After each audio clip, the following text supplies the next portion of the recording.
নমস্কার, ক্যালকাটা ডায়ালগস থেকে মনোজ দাস বলছি। বাংলাদেশ থেকে পালিয়ে এসে ভারতে আশ্রয় নিয়ে রয়েছেন সে দেশের প্রাক্তন প্রধানমন্ত্রী শেখ হাসিনা ওয়াজেদ, সঙ্গে বোন শেখ রেহানা সিদ্দিক।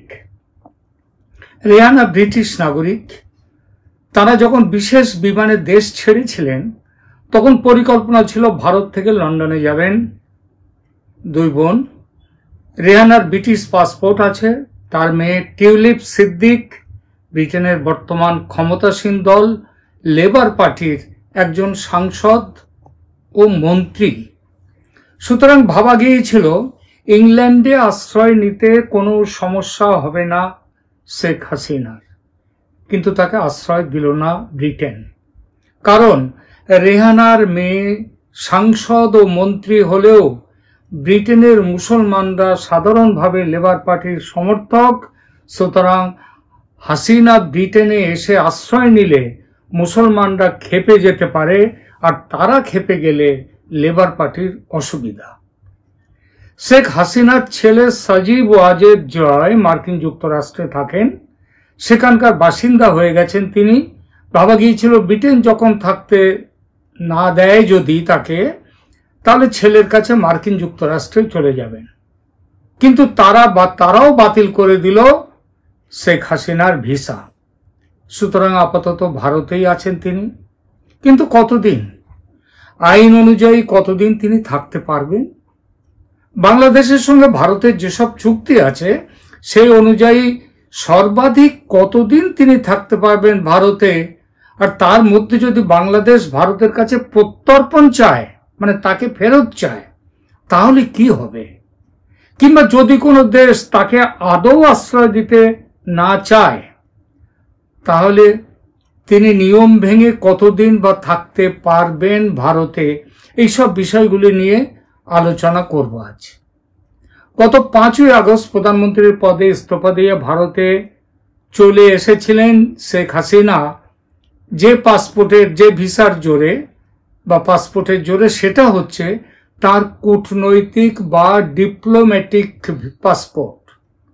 সেই পাসপোর্টের জোরে কোনো রকম ভিসা ছাড়াই ভারতে চলে এসেছিলেন তিনি। কিন্তু তার সেই কূটনৈতিক যে পাসপোর্ট, ডিপ্লোম্যাটিক পাসপোর্ট, সেটা বাতিল করেছে মোহাম্মদ ইউনূসের নেতৃত্বাধীন বাংলাদেশের অন্তর্বর্তী সরকার। প্রশ্ন উঠেছে, এই পাসপোর্ট বাতিলের পরে কি ভারতে থাকতে পারবেন শেখ হাসিনা? পারলে কতদিন? নিয়ম অনুযায়ী ডিপ্লোম্যাটিক পাসপোর্টের জোরে তিনি কোনো ভিসা ছাড়াই 45 দিন ভারতে থাকতে পারতেন। কিন্তু তার সেই পাসপোর্ট বাতিল হওয়ার পরে সেই 45 দিনের সেই যে সিস্টেম, সেটাও বাতিল। বাংলাদেশের স্বরাষ্ট্র মন্ত্রকের তরফে জানানো হয়েছে, হাসিনা সহ অন্যদের অবিলম্বে কূটনৈতিক পাসপোর্ট জমা দিয়ে, মানে ডিপ্লোম্যাটিক পাসপোর্টটা জমা দিয়ে সাধারণ পাসপোর্টের জন্য আবেদন করতে হবে। তবে এখন হাসিনা কোন সুবিধায় ভারতে আছেন সেটা নিয়ে তারাও কিছু যেমন জানাননি, মানে বাংলাদেশের বিদেশ মন্ত্রক, তেমনি আমাদেরও কেন্দ্র সরকার বা বিদেশ মন্ত্রক তারাও কিছু জানাচ্ছেন না। হাসিনা এবং তার তরফেও এই নিয়ে এখনো পর্যন্ত কিছু বলা হয়নি। কিন্তু মনে রাখতে হবে যে যদিও এই বিষয়টি নিয়ে ভারত ও বাংলাদেশ দুদেশেই জোর চর্চা শুরু হয়ে গেছে। কেউ বলছেন দুদেশের মধ্যে প্রত্যর্পণ বা এক্সট্রাডিশন নিয়ে যে চুক্তি আছে সেই চুক্তি অনুযায়ী হাসিনাকে ফেরত পাঠানো ছাড়া ভারতের সামনে কোনো পথ খোলা নেই। বাংলাদেশের বিভিন্ন টিভি চ্যানেল বিষয়টি নিয়ে নিয়মিত টক শো করছে। প্রতিদিন খবরের কাগজে কলমে লেখা চলছে বিষয়টি নিয়ে। বেশিরভাগ মত হলো সেখানে যে হাসিনাকে বাংলাদেশের হাতে তুলে দিতে হবে। যদি ভারত বাংলাদেশ সম্পর্ক অক্ষুণ্ণ রাখতে হয় তাহলে হাসিনাকে তুলে দিতে হবে। এটা হচ্ছে সে দেশের কথা। সে দেশে এখন যে মানুষের মনোভাব সাধারণভাবে, তা এই কথাটাই, এই আলোচনাই স্বাভাবিক। কারণ হাসিনাকে তাড়িয়ে যারা আজ ক্ষমতায় বসেছে তারা হাসিনার প্রতি কোনো রকম দয়া মায়া যে দেখাবে না সেটা ধরেই নেওয়া যায়। এই পরিস্থিতিতে হাসিনার প্রতি নরম মনোভাব দেখিয়ে স্রোতের বিপরীতে হেঁটে নিজের ক্ষতি করবে কোন মিডিয়া? সেই জন্য মিডিয়া, বাংলাদেশের মিডিয়া, তারা সবাই সমস্বরে চিৎকার করছে যে শেখ হাসিনাকে ভারত ফিরিয়ে দিক তাদের হাতে, তারা তাকে বিচার করবে। যদিও মনে রাখতে হবে, সরকারে যারা বসে আছেন বাংলাদেশে তারা হাসিনার ডিপ্লোম্যাটিক পাসপোর্ট বাতিল করেছে বটে, কিন্তু এখনো প্রত্যর্পণের অনুরোধটা কিন্তু জানায়নি। কয়েকদিন হয়ে গেছে ইতিমধ্যে, এখনো পর্যন্ত এই ব্যাপারে সেখানকার সরকার নিশ্চুপ। আর তারা যদি কিছু না বলে, আগ বাড়িয়ে ভারত কেন বলতে যাবে এই বিষয়ে? সুতরাং শেখ হাসিনার প্রত্যর্পণ নিয়ে একটা থমথমে পরিবেশ এখন দুই সরকারের মধ্যেই। সরকার চুপ থাকলে, মানে বাংলাদেশের সরকার চুপ থাকলেও এই বিষয় নিয়ে তেড়ে ফুড়ে মাঠে নেমেছে বিএনপি, খালেদা জিয়ার BNP, Bangladesh nationalist party. Begum Khaleda Zia এখন অসুস্থ, প্রকাশ্যে আদৌ দেখা যাচ্ছে না তাকে। তার জায়গায় দলের মহাসচিব মির্জা ফখরুল ইসলাম আলমগীর, বর্তমানে তিনি খুবই সক্রিয় হয়ে উঠেছেন। ইতিমধ্যেই পাকিস্তান ও চীনের রাষ্ট্রদূতের সঙ্গে লম্বা বৈঠক সেরে ফেলেছেন। বহু বছর পরে পাকিস্তানের সাথে তার এইরকম প্রকাশ্য বৈঠক হলো। এই আলমগীর সাহেব হত্যা ও গণহত্যার অভিযোগ তুলে বিচারের জন্য হাসিনাকে বাংলাদেশের হাতে প্রত্যর্পণের দাবি জানিয়েছেন। সাংবাদিক সম্মেলনে তিনি বলেছেন যে এটা দুর্ভাগ্যজনক যে আমাদের প্রতিবেশী দেশ তাকে আশ্রয় দিয়েছে। সেখান থেকে হাসিনা বাংলাদেশের এই দ্বিতীয় মুক্তিযুদ্ধের বিজয় সেটাকে বানচাল করার ষড়যন্ত্র শুরু করেছে বলে আলমগীর সাহেব অভিযোগ করেছেন। এই প্রসঙ্গে উঠে আসে শেখ হাসিনার বিরুদ্ধে খুন ও অপরাধমূলক ষড়যন্ত্রের অভিযোগ। জানা গিয়েছে মোহাম্মদ ইউনূসের নেতৃত্বাধীন বাংলাদেশের অন্তর্বর্তীকালীন সরকার ৪২টি হত্যা সহ ৫১টি মামলা রুজু করেছে শেখ হাসিনার বিরুদ্ধে। এখন যখন শেখ হাসিনার ডিপ্লোম্যাটিক পাসপোর্ট বাতিল, তখন ঠিক কবে বাংলাদেশ আনুষ্ঠানিকভাবে ভারতের কাছে শেখ হাসিনাকে প্রত্যর্পণ করার অনুরোধ জানাবে? রাজনৈতিক পর্যবেক্ষকরা বিশ্বাস করেন যে রাজনৈতিক এবং নৈতিক অবস্থান এই প্রত্যর্পণের সপক্ষে থাকলেও ডক্টর মোহাম্মদ ইউনূসের নেতৃত্বাধীন অন্তর্বর্তী সরকার ক্ষমতাচ্যুত প্রধানমন্ত্রীকে হস্তান্তর করার জন্য আনুষ্ঠানিকভাবে নয়াদিল্লিকে অনুরোধ করবে না। কেন করবে না? তার অন্যতম কারণ, এই বিষয়ে বাংলাদেশের রাজনৈতিক দলগুলোর মধ্যে এখনো পর্যন্ত তেমন কোনো সহমত দেখা যাচ্ছে না, যার জন্য বিএনপি ছাড়া কোনো দল কিন্তু হাসিনার বহিষ্কার নিয়ে এখনো অবধি মাঠে নামেনি। এমনকি জামাত, হেফাজতে এরাও যেন অনেকটা চুপচাপ। সর্বোপরি সে দেশের সবাই জানে শেখ হাসিনার প্রতি ভারতের একটা বিশেষ বিশ্বাস আছে। আজ হাসিনার বিপদের সময় তাকে ভারত ত্যাগ করবে না। ফলত এই বিষয়ে জোরাজুরি করতে গেলে ভারত তো সে কথা মানবেই না, মাঝখানে দ্বিপাক্ষিক সম্পর্ক আরো তলানিতে চলে যাবে। মনে রাখতে হবে, ভারতের পেটের মধ্যে বসে আছে বাংলাদেশ। যদি তার চীন অথবা পাকিস্তানের সঙ্গে বর্ডার থাকতো তবে অন্য কথা ছিল। অবস্থানগত কারণে এমন অসুবিধার মধ্যে আছে বাংলাদেশ যে ভারতের সঙ্গে পাঞ্জা লড়া খুবই মুশকিল তাদের পক্ষে। সে দেশের জ্ঞানী পণ্ডিতরা যারা অনেক কথা বলছেন মিডিয়াতে, যারা বাজার গরম করছেন এইসব বলে, তারা এটা না বুঝলেও ইউনূস সাহেব কিন্তু খুব ভালোই বোঝেন যে দেশটি তার বৃহত্তম বাণিজ্য অংশীদার এক ৭৬ বছর বয়সী মহিলাকে শাস্তি দেওয়ার জন্য সেই দেশের সঙ্গে সম্পর্কের ক্ষতি তিনি করতে যাবেন না, এই বলেই মনে হয়। কিন্তু ঢাকা যদি প্রত্যর্পণ দাবি করে, ভারত কি করবে তাহলে? ২০১৩ সালে স্বাক্ষরিত ভারত বাংলাদেশ প্রত্যর্পণ চুক্তির একটি গুরুত্বপূর্ণ ধারা অনুযায়ী বলা হয়েছে যে অভিযোগ যদি রাজনৈতিক উদ্দেশ্য প্রণোদিত হয়, সেই অনুরোধ ভারত প্রত্যাখ্যান করতে পারে। অর্থাৎ ভারত যদি মনে করে যে বাংলাদেশ তার বিরুদ্ধে যে সমস্ত মামলা করছে, হত্যার মামলা, অপরাধ, ষড়যন্ত্র, এই সমস্ত মামলাগুলো যদি ভারত মনে করে যে এগুলো রাজনৈতিক উদ্দেশ্য প্রণোদিত, তাহলে কিন্তু এই ২০১৩ সালের স্বাক্ষরিত চুক্তি অনুযায়ীও ভারত প্রত্যাখ্যান করতে পারে প্রত্যর্পণের অনুরোধ। এতে অপরাধের একটা দীর্ঘ তালিকা রয়েছে যা রাজনৈতিকভাবে উদ্দেশ্য প্রণোদিত বলে অবশ্য গণ্য হবে না, যেমন খুন, অপহরণ, বোমা বিস্ফোরণ, সন্ত্রাসবাদ ইত্যাদি। শেখ হাসিনার বিরুদ্ধে হত্যা ও গণহত্যার অভিযোগ রয়েছে তখন সেই ভিত্তিতে তাকে ভারতে রেখে দেয়া কিন্তু কঠিন। আর প্রত্যর্পণের জন্য যে অপরাধগুলো বলা হয়েছে তার জন্য কিন্তু প্রমাণের কোনো প্রয়োজন নেই। অর্থাৎ আগে প্রমাণ দাও, তারপরে আমরা তোমাকে ফেরত পাঠাবো, এরকম কোনো কথা নেই।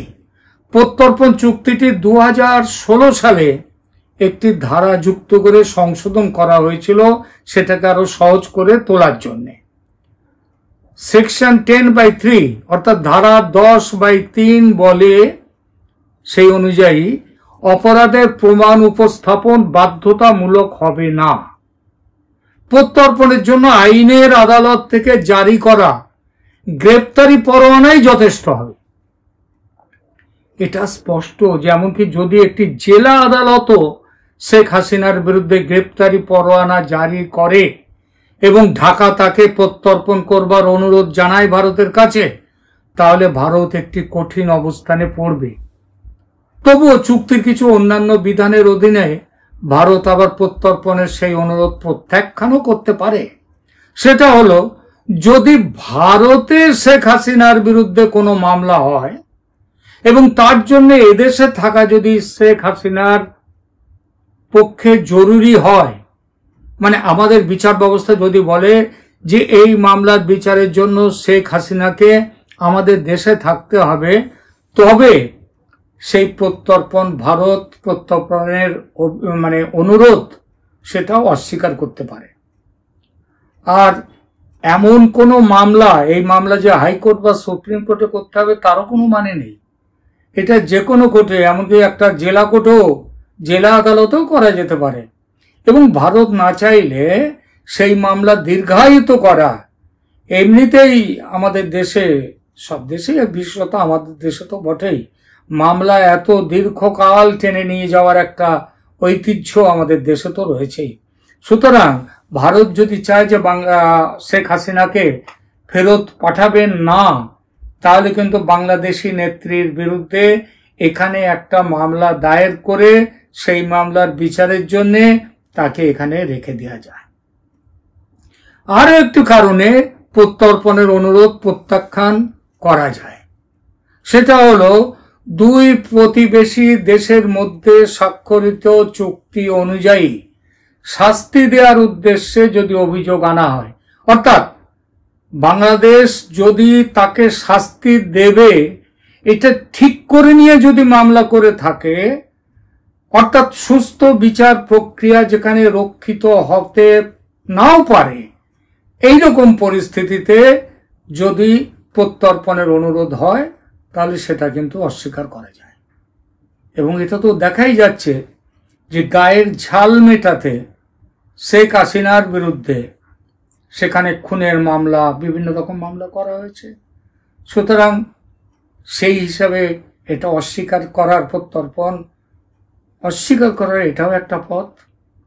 এছাড়াও প্রত্যর্পণ অস্বীকার করা যেতে পারে যদি অভিযোগগুলি সামাজিক অপরাধের সাথে সম্পর্কিত হয় এবং সেগুলি ফৌজদারি আইন শাস্ত্রের আওতায় যদি না আসে।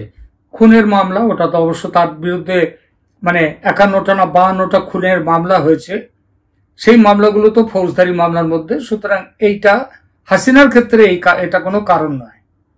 যে কোনো দেশ প্রত্যর্পণের অনুরোধ প্রত্যাখ্যান করতে পারে যদি প্রত্যর্পণ করা ব্যক্তির সাথে খারাপ আচরণ করা হয় বা ন্যায় বিচার পাওয়া থেকে তাকে বঞ্চিত করার চেষ্টা আছে, এটা যদি বোঝা যায়। সাবেক শিক্ষামন্ত্রী একটা উদাহরণ দিচ্ছে। আওয়ামী লীগের আমলের সাবেক যে শিক্ষামন্ত্রী ছিলেন দীপু মনি, এই দীপু মনিকে আদালতে তুলবার সময় তাকে লাঞ্ছিত করা হয়, ধাক্কাধাক্কি করা হয়, শারীরিকভাবে তিনি আহত পর্যন্ত হয়েছিলেন। কিংবা শিল্প উপদেষ্টা ছিলেন সালমান এফ রহমান, তাকে আদালতে হাজির করার সময় বাংলাদেশে তাকে রীতিমতো দীপু মনির চেয়েও বেশি লাঞ্ছনা তাকে করা হয়। আর হাসিনা গেলে তাকেও এই জিনিস করা হতে পারে, মোটামুটি ভেবে নেওয়া যায় যে হবেই। সুতরাং ভারত এই ভিত্তিতে কিন্তু যে কোনো প্রত্যর্পণ চুক্তি প্রত্যাখ্যান করতে পারে, এটা চুক্তির মধ্যেই আছে। এছাড়াও চুক্তির আরো অনেক ফাঁকফোকর ব্যবহার করে প্রক্রিয়াটি দীর্ঘ সময়ের জন্য বিলম্বিত করে দিতে পারে ভারত। ভাবলাম যে তাহলে কেন ভারতে শেখ হাসিনা তাহলে থাকবেন? প্রথম কথা তো থাকার জায়গা তার আর কোনো দেশ নেই। কোনো দেশ, ইংল্যান্ড তাকে নেবে না, আমেরিকা তাকে নেবে না। চেষ্টা চলছে যে ইউরোপের অন্য কোনো দেশে যদি তাকে নেওয়া যায়, তাকে পাঠানো যায়। কিন্তু সেটার থেকে বড় কথা, শেখ হাসিনা তিনি ভারতে থাকতেই বোধহয় চান, কারণ তিনি কিন্তু একটা সুযোগের অপেক্ষায় তিনিও আছেন। রাজনৈতিক বিশ্লেষকরা মনে করেন দেশে এখনো কিন্তু আওয়ামী লীগের বিপুল সমর্থক রয়েছে, সমাজের সব স্তরে রয়েছে, প্রতিশ্রুতিবদ্ধ, যেটাকে বলে একদম তাদের কমিটেড যে সাপোর্টার্স, কর্মী বাহিনী, তারা আছে। জনগণের বর্তমান ক্ষোভ, ইতিমধ্যে কথা উঠতে শুরু করেছে যে বাংলাদেশ হাসিনার আমলে ভালো ছিলাম, এই কথা ইতিমধ্যে উঠতে শুরু করেছে। এই উপদেশটা এদেরকে অনেক জায়গায় ঘেরাও করা হয়েছে এবং হচ্ছে, বহু জায়গায় এই দাবি উঠছে।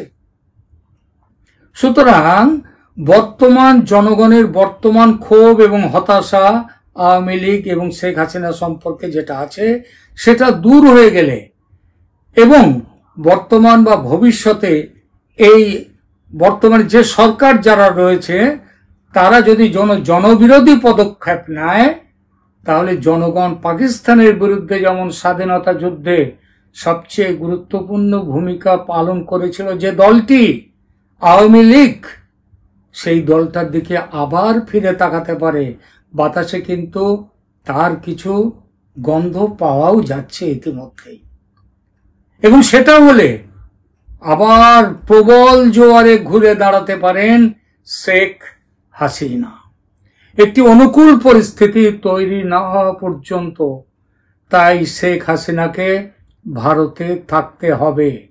এবং এটাও নিশ্চিত যে নয়াদিল্লি শেখ হাসিনাকে ত্যাগ করতে পারবে না, কারণ কয়েক দশক ধরে তাকে সমর্থন করে এসেছে, তার সাথে সুসম্পর্ক রেখেছেন ভারত। এবং সেই সম্পর্কের জোরে বাংলাদেশ হাসিনার আগে, শেখ হাসিনার আগে যে দেশটি ছিল দরিদ্র দেশের তালিকায়, সেই দেশ কিন্তু উঠে এসেছে উন্নতিশীল দেশের তালিকায়।